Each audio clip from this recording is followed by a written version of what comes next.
चन्द्रचूडाय निर्गुणाय गुणात्मने कालकालाय रुद्राय नीलग्रीवाय मङ्गलं वृषारूढाय भीमाय व्याघ्रचर्मभराय च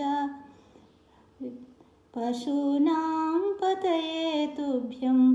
गौरीकान्ताय मङ्गलम् भस्मोद्धूलितदेहाय व्यालयज्ञोपवीतिने रुद्राक्षमालाभूषाय व्योमकेशाय मङ्गलं सूर्यचन्द्राग्निनेत्राय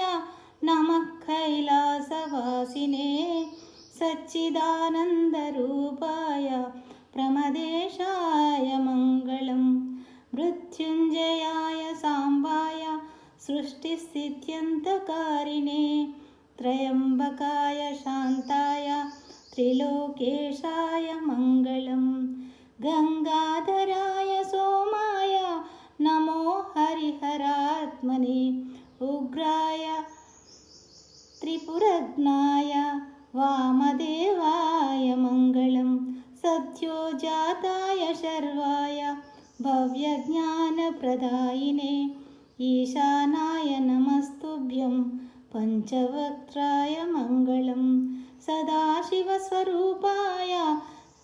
नमः सत्पुरुषाय अघोराय च घोराय महादेवाय मङ्गलं महादेवस्य देवस्य यः पठेन्मङ्गलाष्टकं सर्वार्थसिद्धिमाप्नोति स सायुज्यं ततः परं नमः पार्वतीपतये हर हर